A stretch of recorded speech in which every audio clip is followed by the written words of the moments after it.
Bien.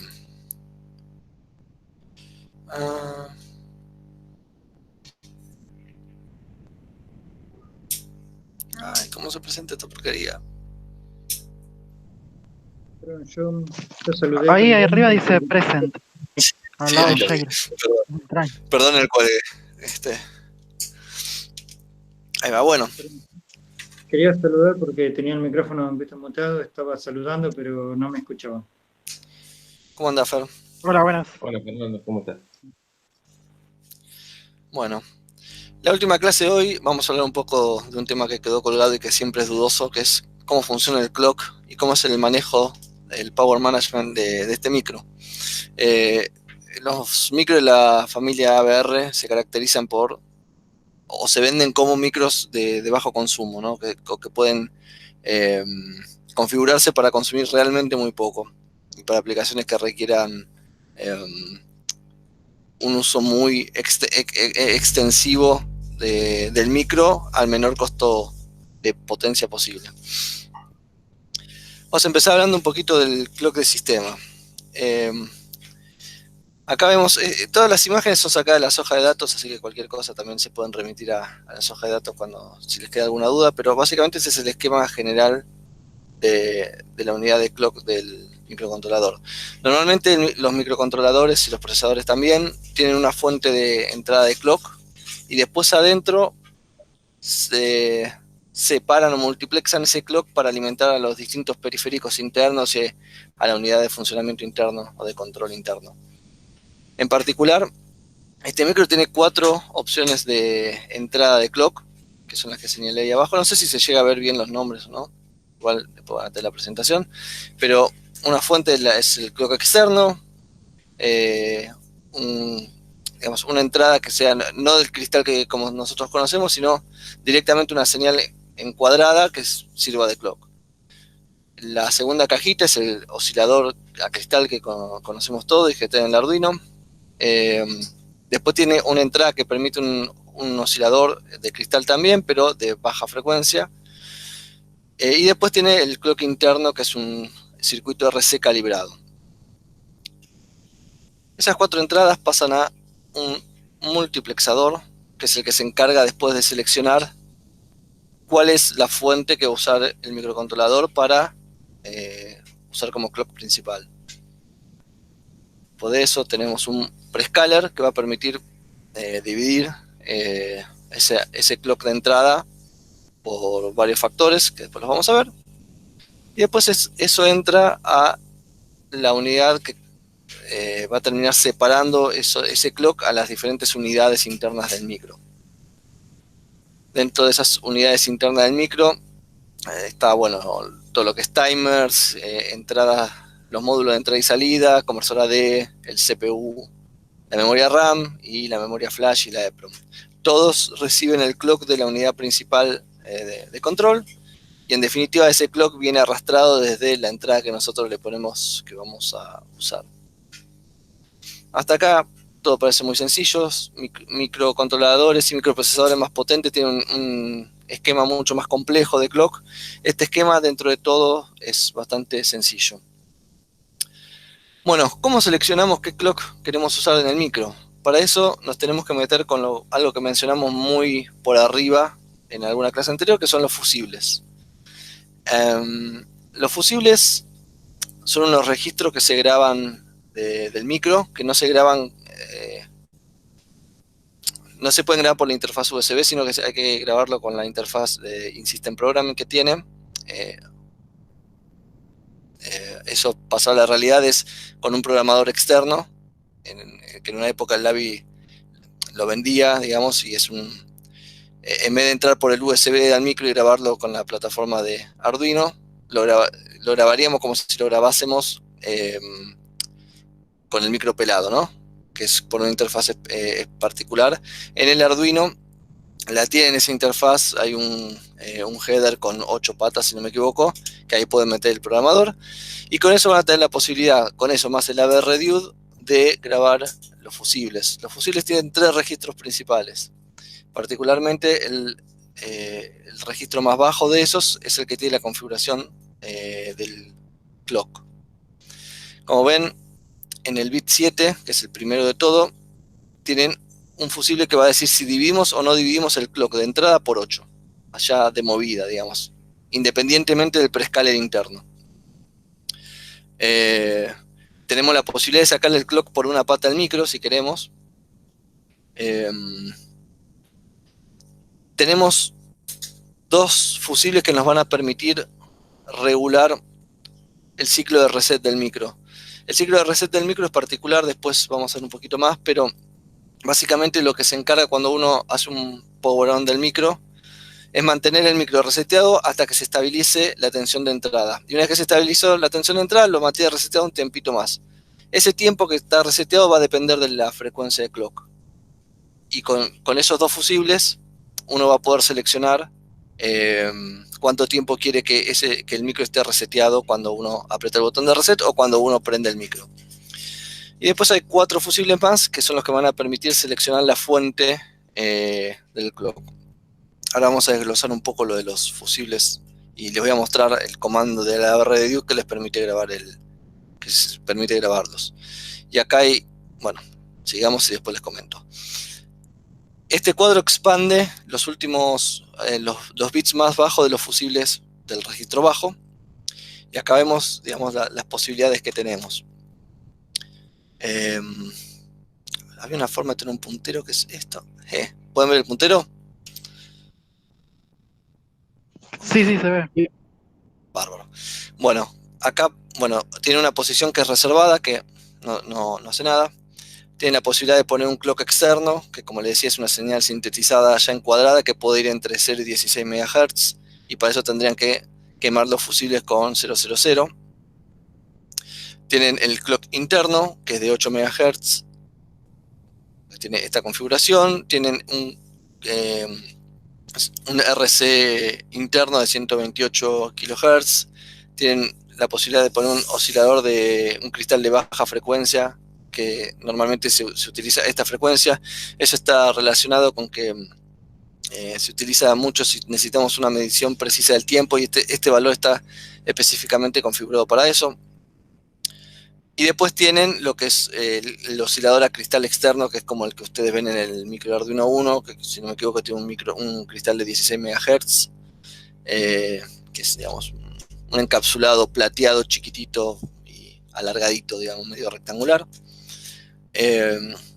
Una vez que ustedes queman los fusibles, o sea, los fusibles se queman en una etapa distinta de cuando se graba el micro, o sea, es un evento particular.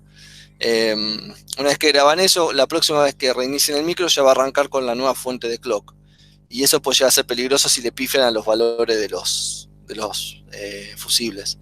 O sea, peligroso en el sentido que por ahí, si ustedes venían trabajando con el cristal, con el oscilador interno, y de repente le dicen que van a usar un clock externo, el micro no arranca y no lo pueden grabar. O sea, no pueden hacer absolutamente nada hasta que le pongan un cristal externo.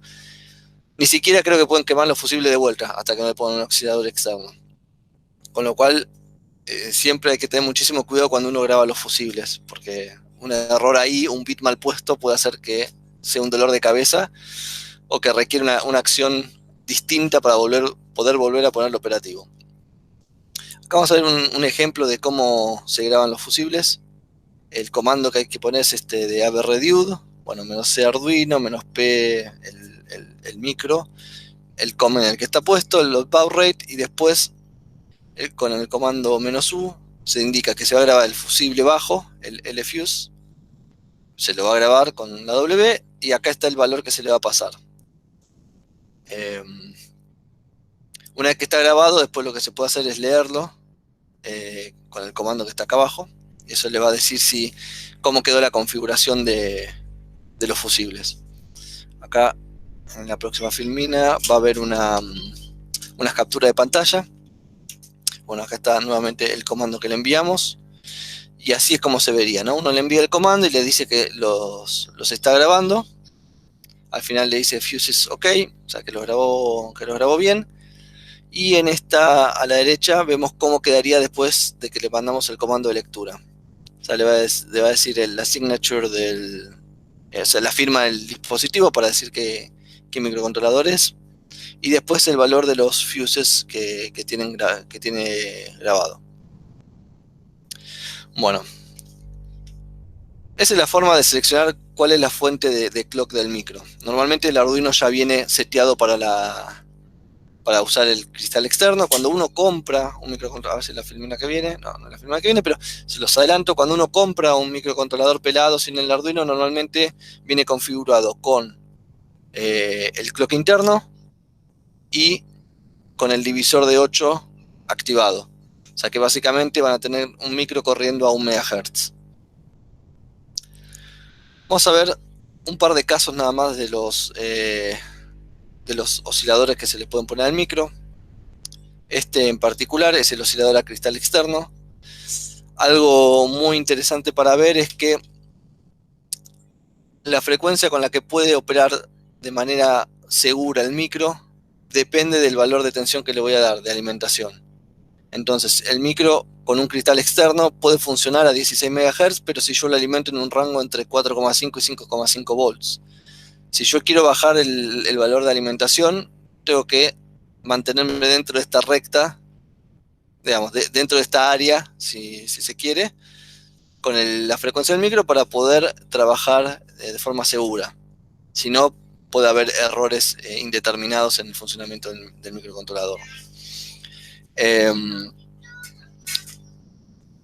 Acá en este cuadrito de abajo te muestra cómo configurar, no sé si se fijan arriba, para el cristal externo había un rango de configuraciones posible que tenía que ver con lo que les voy a mostrar ahora, que es con qué valores de frecuencia va a operar el micro.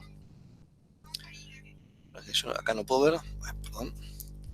Fíjense que si yo quiero trabajar con una frecuencia entre 8 y 16 MHz, yo tengo que configurar los fusibles del Clock Select en 111, que es, digamos, este de acá abajo de todo. Para valores más bajos de frecuencia tengo que elegir otras configuraciones, y acá me dice qué capacitores le tengo que poner al cristal como para estabilizarlo. Digamos, bueno, acá le muestra el esquemático, el diagrama, que seguramente ustedes ya lo vieron cuando hicieron los trabajos prácticos y armaron el circuito, que el cristal lleva dos capacitores que son de estabilización. Eso es porque dentro del microcontrolador hay un circuito con un amplificador operacional que lo que hace es excita este circuito y de esa manera el amplificador interno genera la señal que después va a terminar usando el micro internamente. Para que esa generación de la señal sea correcta, tienen que estar estabilizados con dos capacitores. Bueno, todas estas tablas están de vuelta en la hoja de datos, así que si en algún momento tienen que armar ustedes una placa y tienen que poner un cristal externo, van a tener que referenciarse a la hoja de datos y este tipo de tablas como para ver qué valores de capacitores tienen que poner.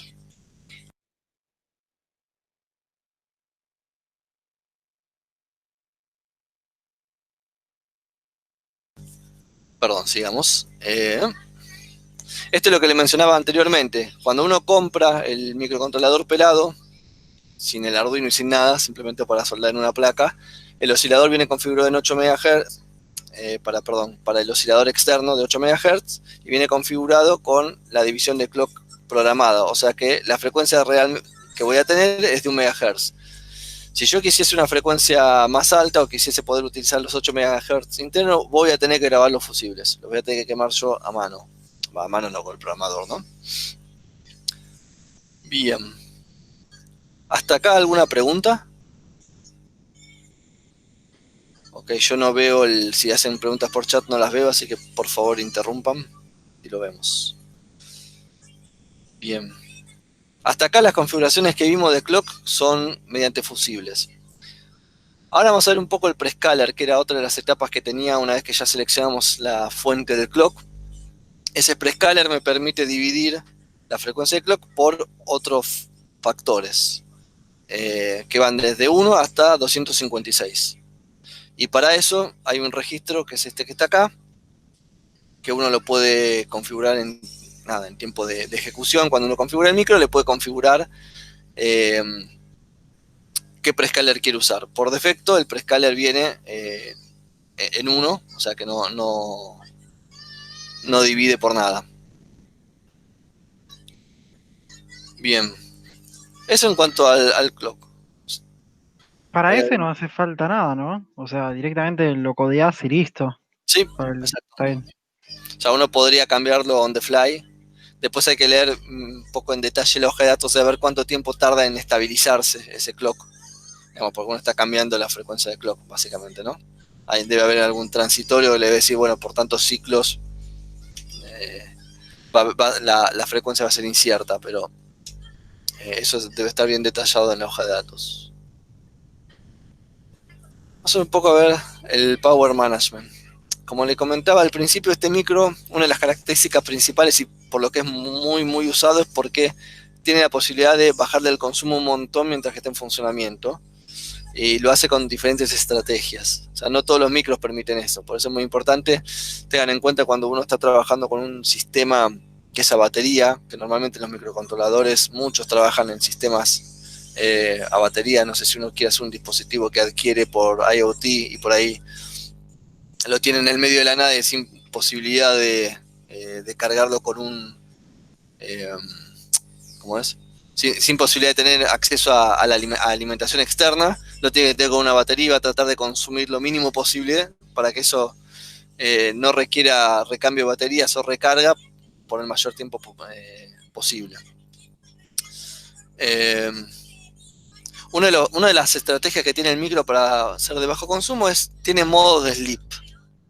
Los modos de sleep tienen que ver con que nosotros, como vimos en los trabajos prácticos o en algunos ejercicios que hicimos, hay veces que no tiene que estar todo el tiempo haciendo algo, sino que tiene que esperar, por ejemplo, un evento externo.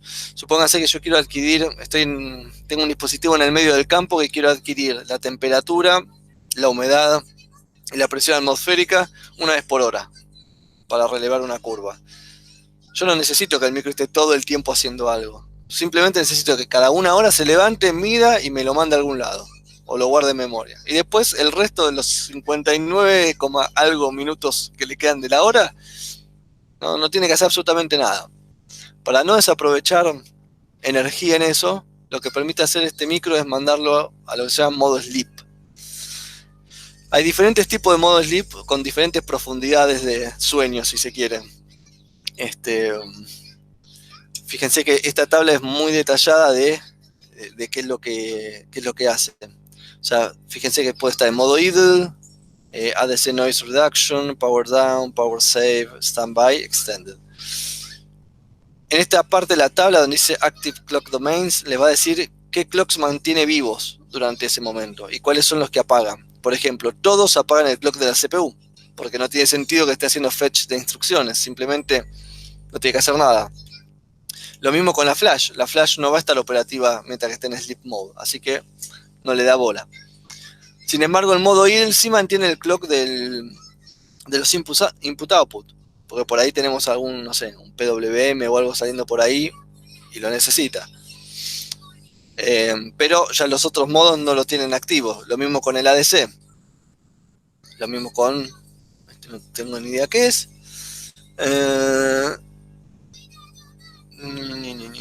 Después tiene The Timer y Main Clock Source Enable. Bueno, esto ya me pasé la tabla, perdón. Ahí me pasé la tabla. Bueno, y la otra cosa importante es cómo puedo despertar al micro. Dependiendo de las diferentes configuraciones que tengo de Sleep Mode, hay diferentes formas de despertarlo. Por ejemplo, en modo idle lo puedo despertar por la interrupción externa, interrupción externa 0 y 1, o los pin change, que son como interrupciones en donde se detecta que hubo un cambio en un pin. Es básicamente como una interrupción, básicamente.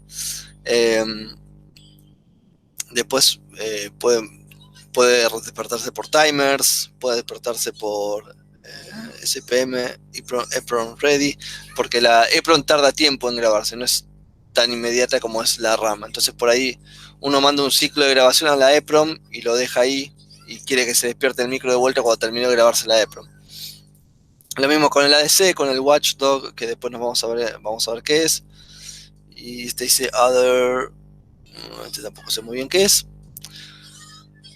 Pero bueno, lo más importante son, o sea, lo que normalmente se usa son las interrupciones o el pin change o algún timer o el ADC o el watchdog. Todos estos modos van a tener obviamente diferentes consumos, ¿no? O sea, le va a permitir ahorrar más o menos energía dependiendo de qué es lo que ustedes necesitan, o sea, qué periférico necesitan mantener vivo o de qué manera lo voy a despertar. Normalmente todas se pueden despertar por interrupción externa. Fíjense que el más agresivo de todo es el power down, que directamente apaga absolutamente todos los clocks de los periféricos y se despierta por las interrupciones externas y por el watchdog. Bien. Para configurar los modos de sleeps también hay otro registro, que es este de acá, que se llama SMCR, Sleep Mode Configuration Register. Y acá tienen las configuraciones de los 3 bits que tienen que utilizar.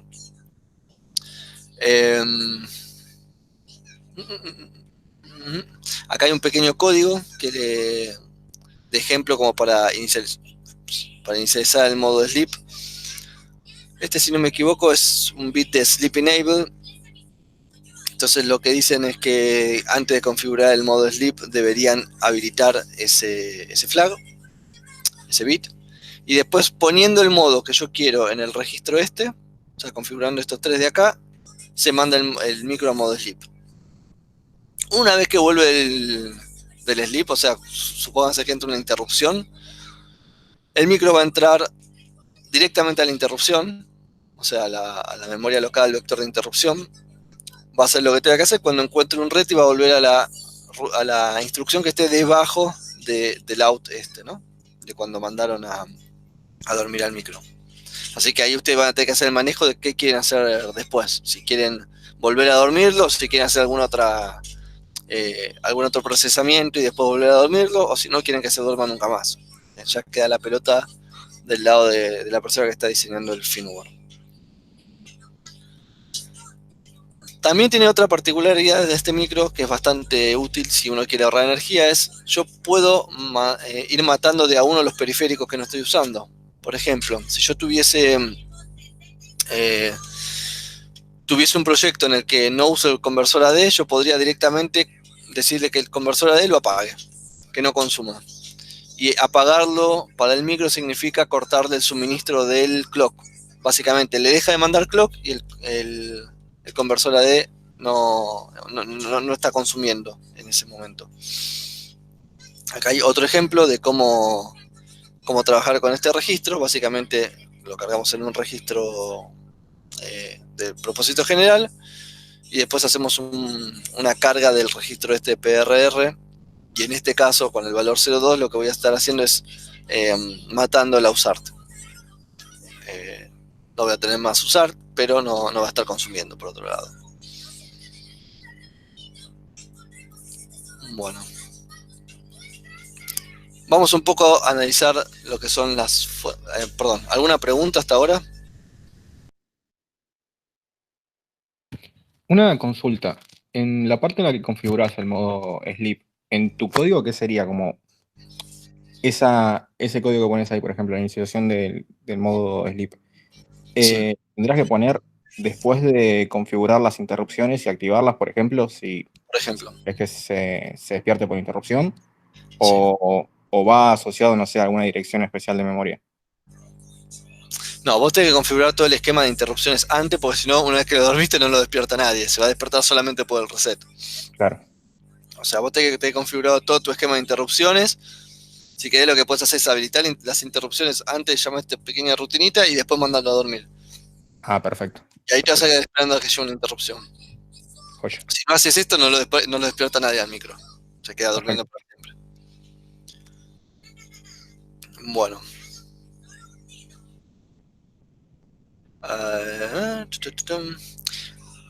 Hay distintas fuentes de reset del micro. Una es, digamos, cuando se energiza el micro, cuando recién se prende, como les comentaba antes, queda un tiempo reseteado el micro, como para que se estabilicen todos los valores de tensión y que todos los periféricos entren en funcionamiento. También se puede resetear externamente con el botón de reset que ustedes le pueden colocar al pin de reset, que en el Arduino lo tiene, si no me equivoco.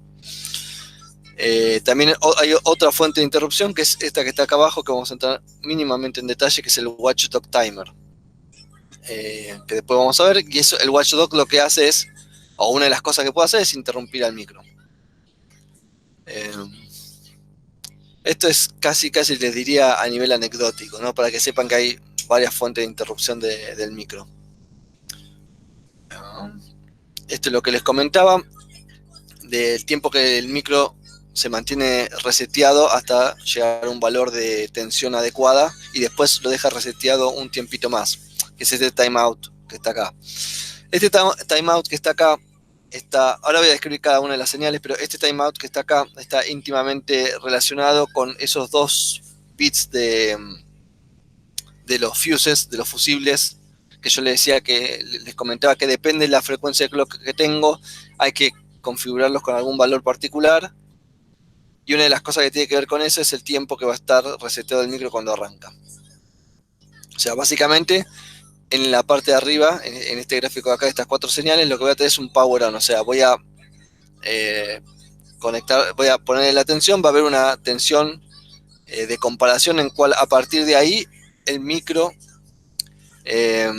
empieza la rutina de desresetear el controlador.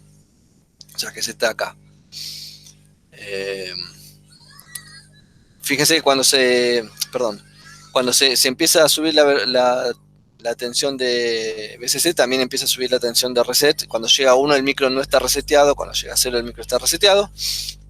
Pero cuando se alcanza esa tensión y durante un tiempo determinado, por más que el reset ya esté en 1, el micro sigue reseteado. O sea, fíjense que el internal reset sigue estando en 1. O sea, eso lo que va a permitir es que, bueno, el micro se ponga operativo en su totalidad y que no empiecen a haber intercambio de información con periféricos que todavía no están arrancados, si se quiere, o estabilizados.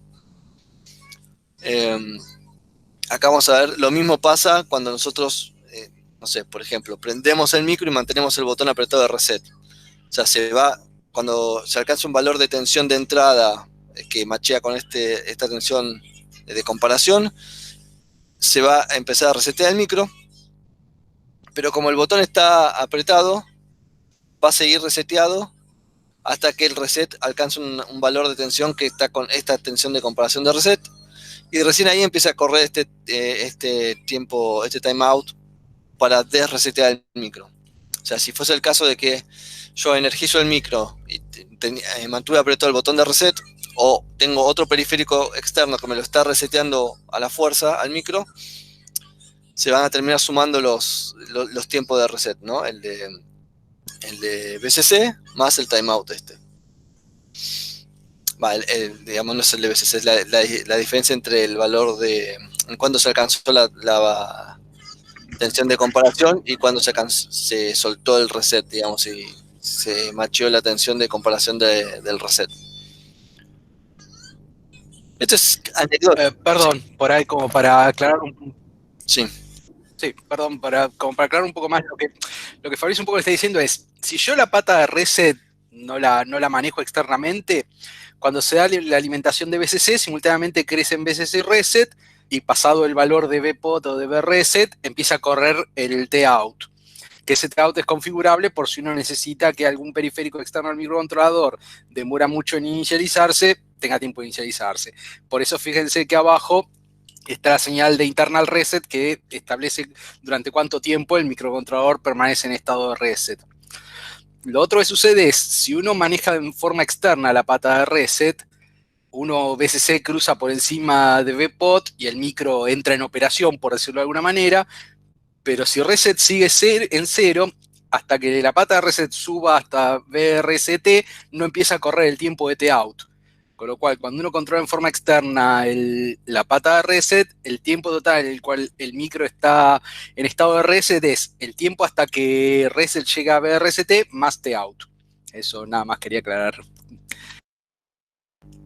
Excelente. ¿Aclaró las dudas eso? Ok, el que cayó otorga. Sí, sí. Bárbaro. Sigamos. Por último vamos a ver el Watchdog Timer. El Watchdog Timer, como dice ahí, es un timer. que tiene, a ver, ¿cómo explicarlo? Se puede usar para dos cosas. Vamos a explicar para qué se puede usar, así va a quedar claro qué es. Se puede utilizar para, a ver, lo que va a terminar haciendo el Watchdog Timer es resetear o interrumpir el micro, ¿sí? Es un timer que yo puedo configurar que va a funcionar automáticamente, que básicamente va a empezar a contar y cuando alcance, si yo no lo refresco y le digo, ok, te cambio el valor al que estás contando y te vuelvo a cero, si llega a ser overflow, va a decir, ok, algo pasó que no tiene que ver con el correcto funcionamiento con el que programó este controlador, reinicio. O reseteo o interrumpo, puedo elegir qué puedo hacer. Básicamente se puede usar, por ejemplo, para verificar que una rutina no esté consumiendo más tiempo del esperado, o para verificar que no se haya colgado el programa principal. No sé, por ejemplo, supónganse que yo tengo una rutina que recibe datos por el puerto serie y que tiene que hacer un handshake, o sea, tiene que intercambiar información para establecer una comunicación. Y supónganse que me interrumpen, me mandan el primer valor de configuración, yo le contesto y después no me mandan más nada. Entonces yo me voy a quedar esperando a que me contesten eso. Bueno, como caso por ahí extremo, puedo usar el Watchdog Timer para decir, ok, si no me llega un paquete en determinado tiempo, no sé, interrumpo el micro. O reinicio el main principal. O sea, reseteo el micro y que vuelva a tratar de hacerlo.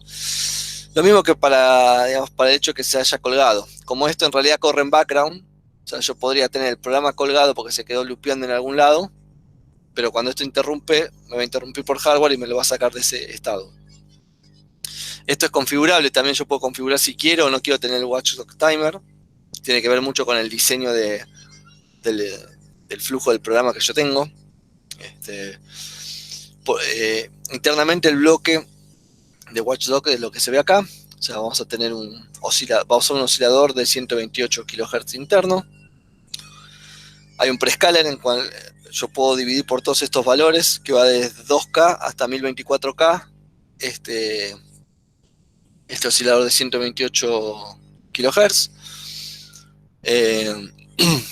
Eso, el prescaler lo puedo elegir con estos bits que están acá, que están obviamente en un registro.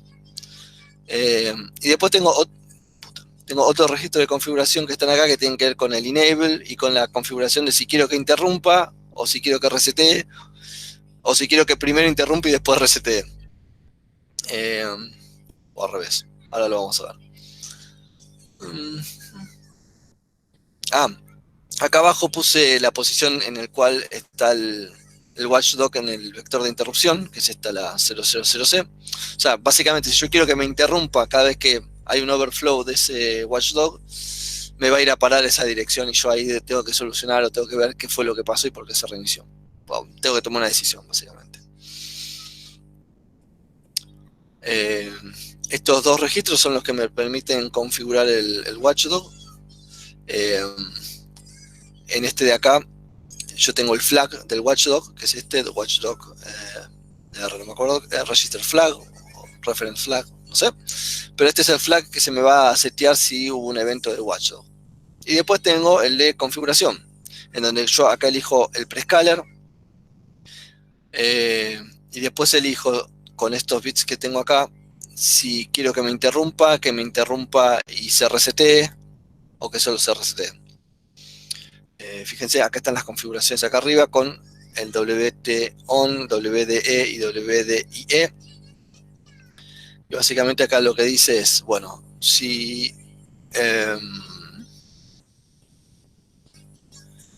yo seteo esta configuración 100, no hace nada.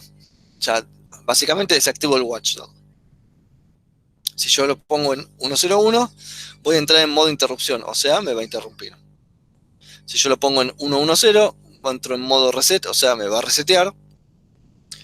Y si yo lo pongo en 111, lo que va a hacer es interrumpirme primero y después va a ir al modo de reset. Habría que, yo nunca lo usé, la verdad, esto, así que no sé cómo sería esto de que primero me interrumpe y después va al modo reset. No sé si cuando vuelve la interrupción se resetea automáticamente o qué corno hace.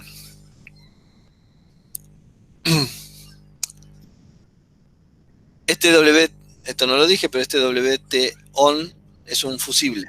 Sí. Perdón, les hago un comentario. Me parece que es ese modo para lo siguiente. Igual quiero verificarlo, ¿no? Es como para que, ¿viste? Suponete vos tenés que resetear el micro, pero no podés, ¿viste? Resetearlo así como viene, sino que por ahí para resetearlo tenés como que ponerlo en...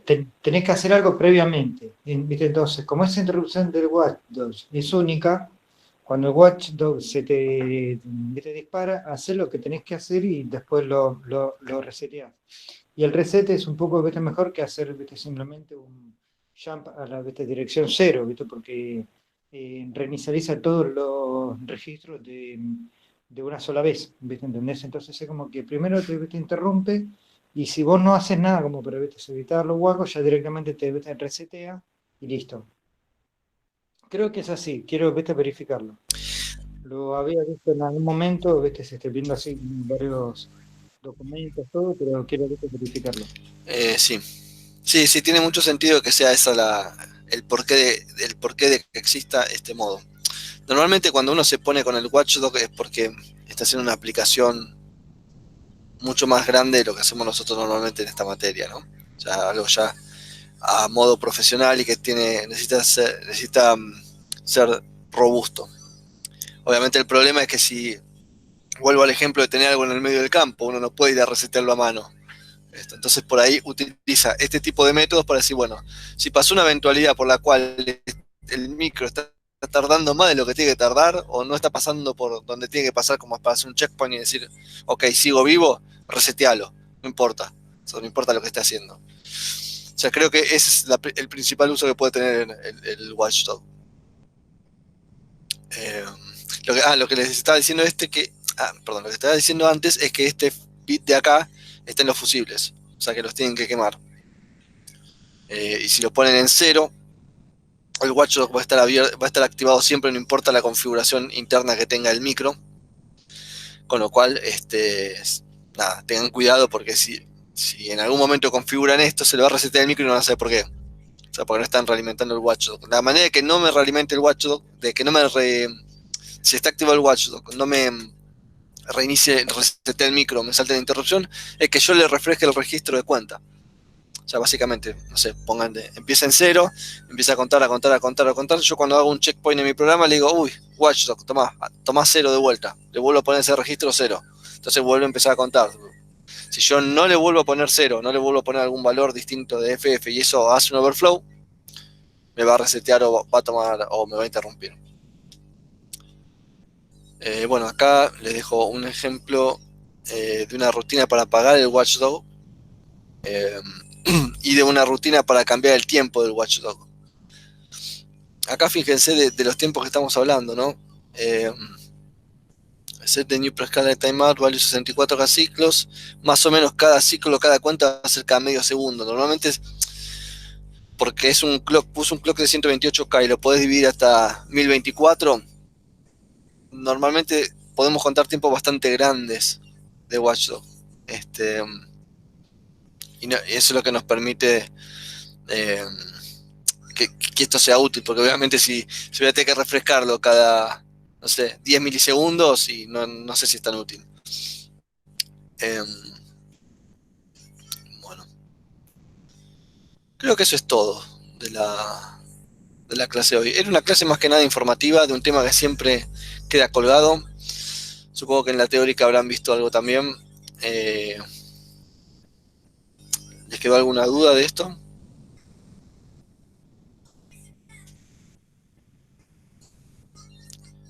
No, Fabio. Bueno, no, perfecto. No. ¿Tienen alguna duda en general?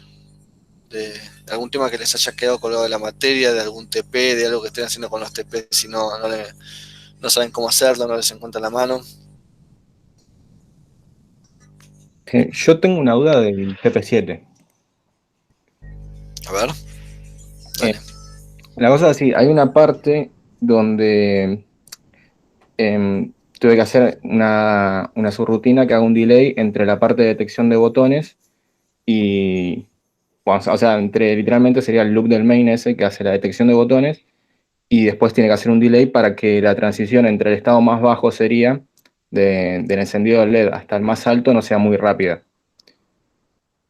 Y la duda que me entró es si en ese delay se puede usar el registro TCNT en vez de ir incrementando un registro propio.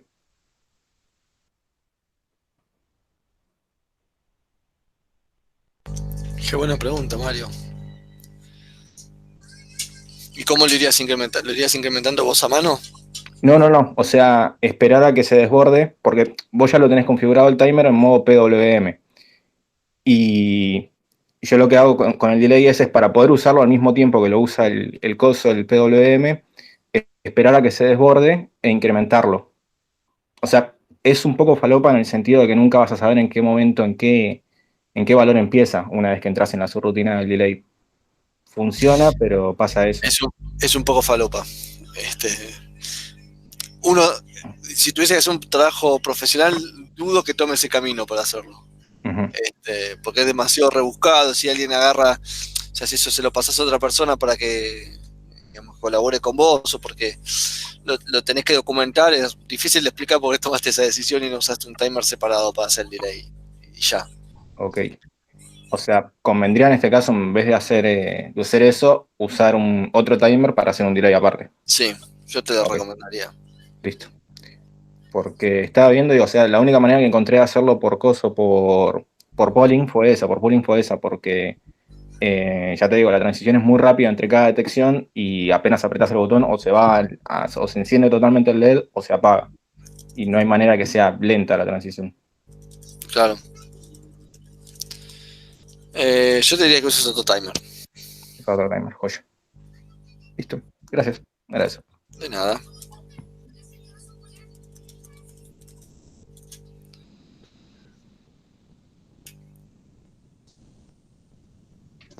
Te hago una consulta, era por el recuperatorio. Sí. Fer.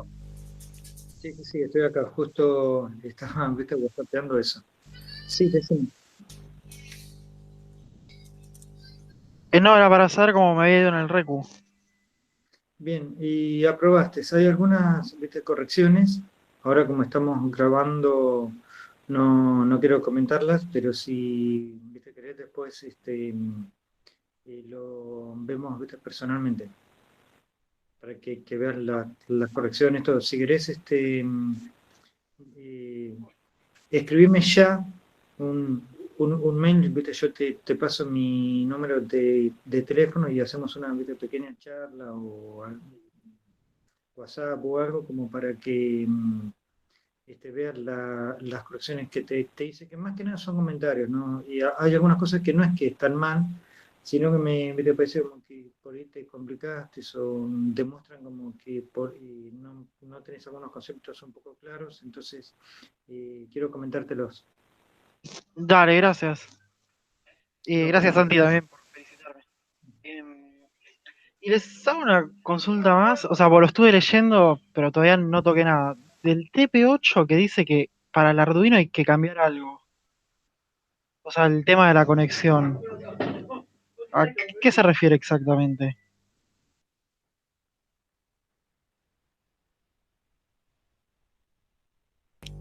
Déjame que lo vea. Igual el TP8 estoy re perdido, o sea, todavía no terminé el 7, pero lo leí para ver qué onda. Así consulto hoy y más o menos tengo una idea después qué encarar. Ahí dame un segundito que estoy abriendo el PDF porque no me lo acuerdo de memoria. Ay. Para que Google me está pidiendo que me loguee por 15ª vez en el día. Sí, con la cuenta de la Facu me pasa eso, me desconecta cada rato y tengo que loguearme. No sé, hoy me pidió que me conecte, no sé, con todas las cuentas que tengo de Google, con todas me pidió que me conecte cada cierto tiempo. Bueno.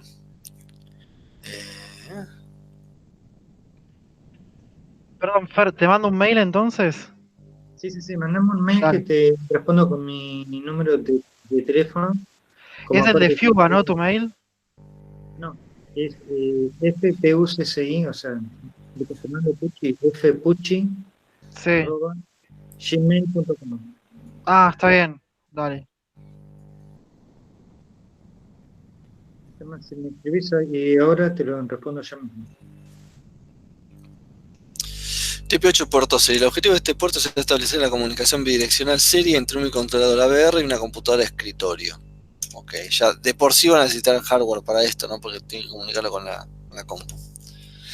Al encender el microcontrolador, el programa deberá transmitir el texto hola, bla, bla, bla, bla. Si el terminal aprieta tecla 1, entonces deberá ok, si se aprieta tecla 1 desde el terminal, se verá apagar un LED.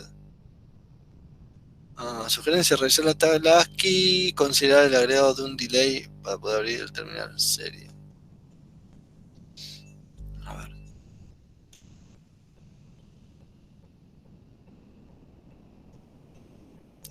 Claro, lo que necesitan es este conversor de USB a serie que lo tienen que comprar. Bueno.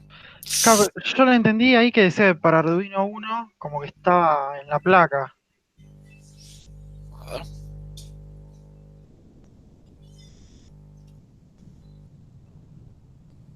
¿Dónde lo leíste?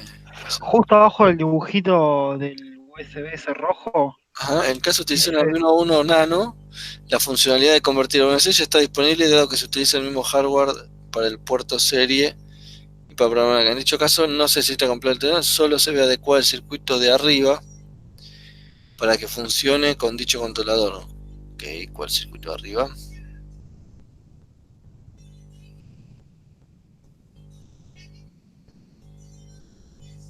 Sí, en realidad uno tiene un puerto COM y el puerto COM ese va a parar, o sea, el puerto de los pines que se usan para grabar son los mismos de la UART, si no me equivoco.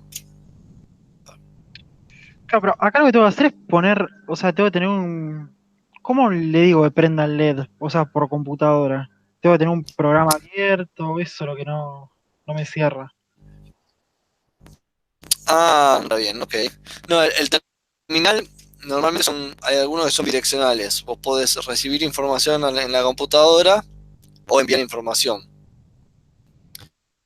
O sea, básicamente si está abierto en modo bidireccional, vos apretás una tecla y esa tecla se envía directamente al puerto USB, al puerto serie. Ah, no, ni... O sea, podrías hacer un programita con MATLAB, con Python, con C, que lo haga también, ¿no? Pero Hay una época que Windows venía con algo que se llamaba Telnet, sí, que podías usar eso. el PuTTY también creo. Hay un Se programa llama PuTTY. muy lindo que se lo recomiendo a todos. Es una mezcla de Telnet, PuTTY, RS-232, actúa como cliente, como servidor, todo, que es el Hércules. Es gratuito. El Hércules tiene servidor y cliente BTSUDP, servidor y cliente TCP, tiene SSH y tiene BTCRS-232. Hércules, dijiste. Está bien. Ahí te mandé el mail. ¿Es multiplataforma? Sí, te lo respondí. Ah, listo, genial. ¿Es multiplataforma el Hércules ese? O sea, ¿lo van a No, poder usar pero en creo que lo Windows podés y correr Linux y en Mac? Wine. No, pero creo que lo podés correr en Wine. No, el problema es si está para Windows. Para Linux hay 200. Sí, está para Windows.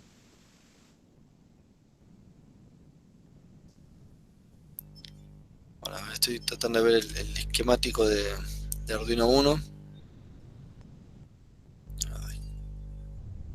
Mientras tanto, pregunto, ¿llegó el correo? No sé.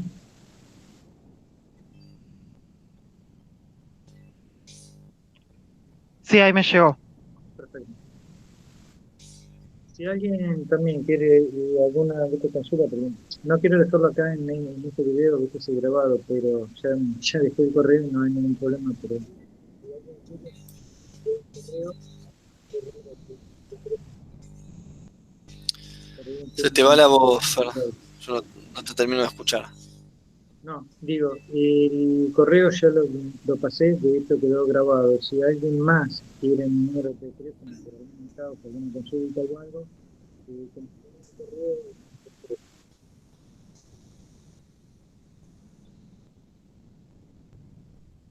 Bueno. Sí, con el Arduino 1 directamente lo pueden sacar porque los pines que se usan para grabación son los pines del puerto serie. Así que tienen la comunicación por ahí. Simplemente tienen que fijar en qué COM quedó configurado el micro y es el mismo COM que usan para grabarlo con el AVR Dude, ¿no? O sea que de ahí ya lo pueden saber. Y el baud rate es el mismo que usan para el AVR Dude. Está bien, gracias. De nada. Si no, si se dan maña con Python, debe haber hasta ejemplos en internet como para hacer algo de eso. No debería ser nada difícil. MATLAB también es relativamente sencillo hacerlo.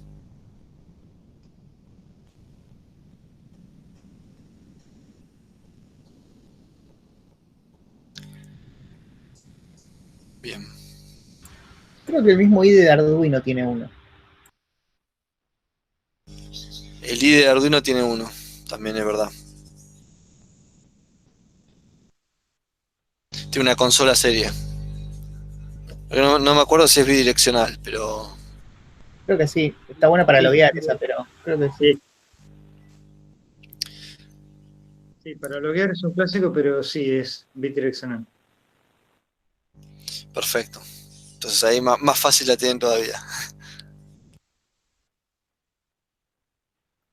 Bueno, muchas gracias. Yo por ahora ya no tengo más dudas. Así que buen fin de. De nada. O sea, básicamente lo que tienen que hacer en el TP, perdón, vuelvo un poco al TP, es nada, cuando reciben un comando en el micro, te va a saltar la interrupción, van a chequear a ver qué comando recibieron, lo validan contra el que están esperando y si es el que están esperando, toman una acción. O sea, es simplemente eso.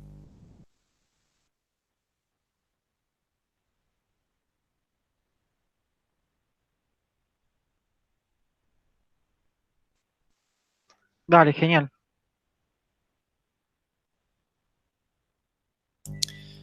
Bueno. Aprovechen para ir subiendo los TPs, así tienen tiempo de verlo de acá a la semana que viene.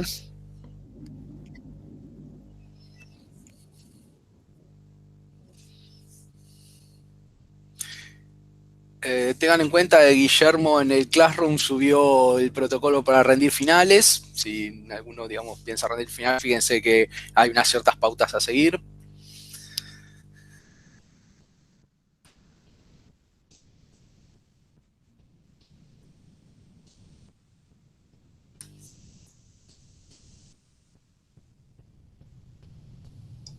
¿Ya la última clase? ¿Que nos vemos? ¿Esta es la última clase ya? Nos conectamos el miércoles que viene por si alguien tiene dudas, pero digamos, no es de asistencia, no vamos a explicar nada. Si alguno necesita conectarse por dudas, no hay problema. Bueno. Si no, digamos, si no tienen dudas de los trabajos, sería la última felicitaciones clase. por las clases y gracias por todos los tiempos que nos vienen dando y el aguante en todo. No, por favor, como dicen, salimos entre todos. Normalmente sí, esto fue un cuatrimestre raro para nosotros, nos agarró a contrapié porque no pensábamos que iba a ser así, no tuvimos ni tiempo para prepararnos. Disculpen si algunas clases salieron.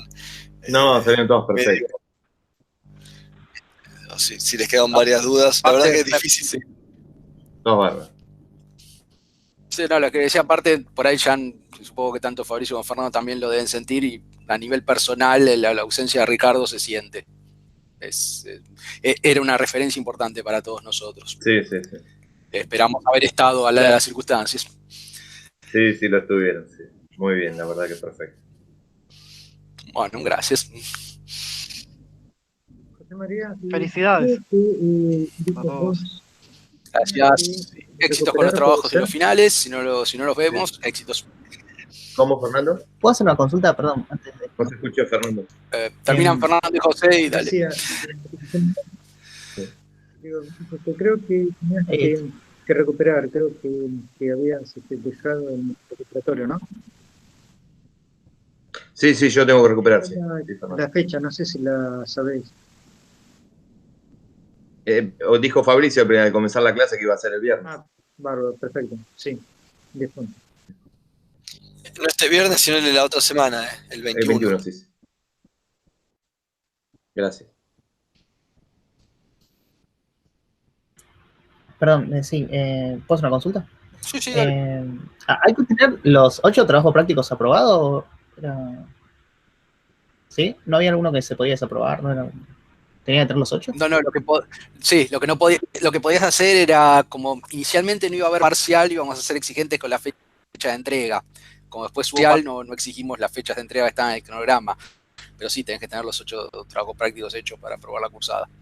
Okay, yo había entendido que se había entendido que se había corrido, así que debo 4 trabajos prácticos. Nada, los voy a estar bombardeando, supongo, el fin de semana. Por favor, viene, y bombardeanos. O sea, a nosotros se nos están pasando, me imagino que al igual que a ustedes, los días se nos están pasando volando. O sea, entre una semana y la otra, parece que hay 3 días entre una semana y la otra. Así que disculpen si demoramos en las correcciones, Sí, y por favor, o sea, si ven que no les estamos corrigiendo alguno, díganle, mándenos mail o mándenos mensaje por GitHub, che, por favor, denme bola porque quiero cerrar esto. Claro, que nos está pasando a todos, con esto del teletrabajo, que no hay horario, los problemas que suscitan. Así que, Sí. exacto. Bueno, listo. Bueno, muchas gracias, disculpen. Y no, estuvo bueno, ¿eh? Bueno, esperamos que haya sido útil y estamos a disposición siempre por cualquier consulta. Bárbaro, muchas gracias. Recuerden, si tienen que repasar alguna clase, que estarían todas en YouTube, así que si quieren repasar algún tema, es como volver a asistir a la clase. Lo que no van a poder es preguntar en directo, como ahora, pero Sí, pero pueden preguntar por correo, no hay drama. lo manejan el próximo miércoles o mandan un mail, lo que sea, y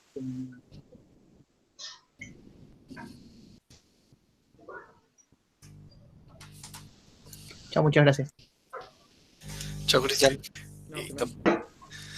Chau, buen fin de. Y Chao, gracias por Santiago. todas las dudas. Igualmente. Gracias. Listo. Chao, gracias. Chao, buen fin.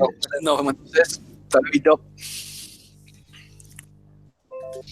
Detengo la grabación. Que tenga la grabación nomás.